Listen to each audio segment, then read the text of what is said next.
जहां extra light दिखे वहां बंद कर दे, नहीं तो बिजली का बिल तूफान की तरह आएगा। मम्मी मैंने तो उसे बहुत बार कह दिया है, लेकिन क्या करूं मैं। अपने घर में उसने ऐसा देखा होगा कि सब लाइट जला जला कर रखते हैं।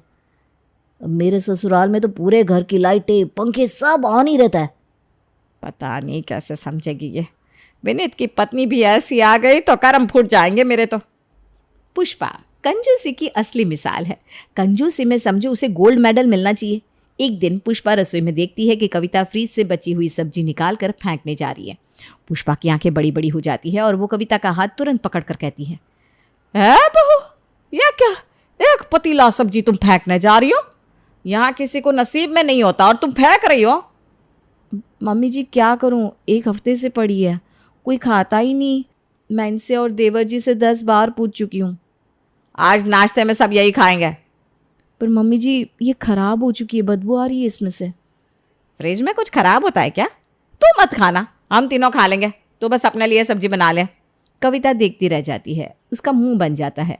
नाश्ते में पुष्पा उस सब्जी को ठीक करके कुणाल और विनीत को दे देती है और खुद भी खाती है। कविता के तो होश ही उड़ जाते हैं तीनों को खाता देखकर। तुम लोगों ने खा ली सब्जी? गजब है, जब मैं एक हफ्ते से पूछ रही थी तो कोई नहीं खा रहा था। भाभी अब पूछ रही थी तो हमें लगा आप फिर वही सब्जी बनाकर खिलाओगी। हमें क्या पता था कि सब्जी पड़ी है, तो हम वही खा लेते ना। ठीक है, अब मैं भी बासी ही खिलाऊंगी। कविता अपने कमरे में चली जाती है और अपनी माँ से कहती है, मम्मी मेरे ससुराल वाले तो गजब है, कितने दिनों का बचा हुआ खाना भी खा लेते हैं। गजब है, मेरी सास भी मानना पड़ेगा, मैं तो एक निवाला भी ना खा सकूं।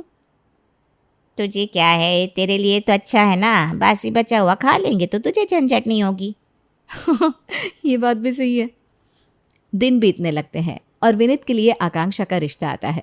आकांक्षा के घर से अच्छा खासा दहेज मिल रहा था, तो पुष्पा लड़की को देखे बिना ही विनीत से कहती है, बेटा बुढ़ापे में ना सब एक जैसे ही दिखने लगते हैं, क्या गोरा क्या काला, क्या सुंदर क्या बदसूरत, 30 लाख कम नहीं होते। पता है ना तुझे लोन लेकर पढ़ाया था, तुम लोगों को किसी ने 1 रुपये की मदद नहीं की थी। बात तो मम्मी एकदम सही कह रही है।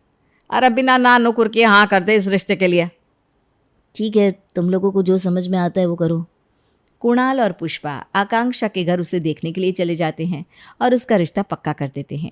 आकांक्षा के घर वाले भी अपनी बेटी के लिए ऐसा ससुराल पाकर धन्य हो जाते हैं। मैं तो आप लोगों जैसे